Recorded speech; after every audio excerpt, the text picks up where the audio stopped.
طيبين. النهارده هنعمل طاجن باميه باللحمه. هنقول المقادير: معانا الطماطم، توم، بصل، توابل الشوربه، فلفل اسود، شطه، بهارات لحمه، بصله، جزر، ورق لوري، حبهان، طماطمايه.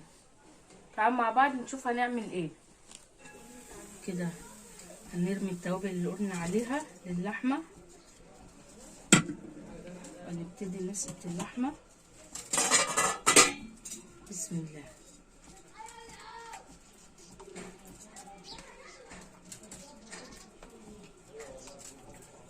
قبل ما تستوي هنحمر البصله معاكم. حطينا معلقه سمنه،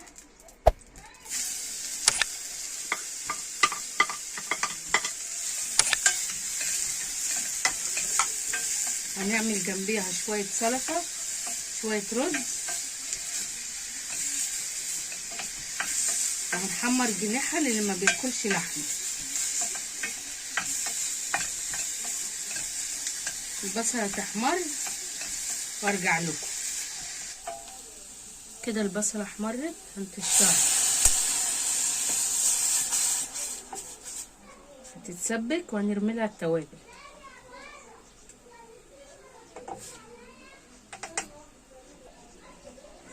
اللحمه اهي داخله على سوا زي ما انتم شايفين، هتخش على سوا بس، وهنحطها دلوقتي مع الباميه. ادي اتسبكت، نحط الماجي، فلفل، شطه بس.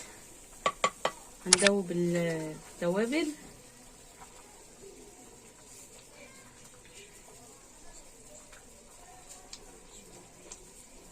بعد كده هنطفي عليها وهنحطها في الطاجن. هنحط الدمعة في الطاجن والبامية مفرزينها. نحط شوية بامية، بعدين الدمعة،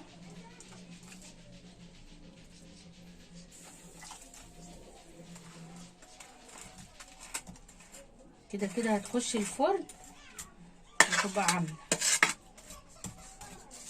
ثواني.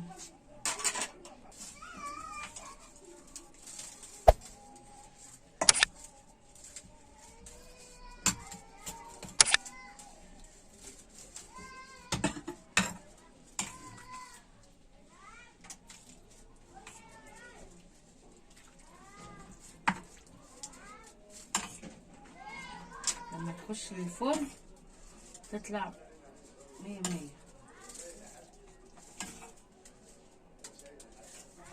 معلقة التوم دي بنحطها عشان تدي للبامية طعم. البامية دي اللي كنا مفرزينها مع بعض، شايفين عاملة ازاي؟ خضرة زي ما هي.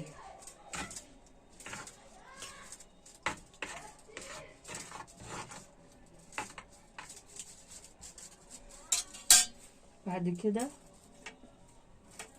هنحط قرن فلفل وندخله الفرن، بس هتطلع من الفرن وهتشوفوها. عملنا معاكم طاجن باميه، وعملنا معاكم شويه رز وسلطه وشوربه خضار، وفطار سهل وبسيط ومش مكلف. وكل سنه وانتم طيبين. اشوفكم الفيديو الجاي.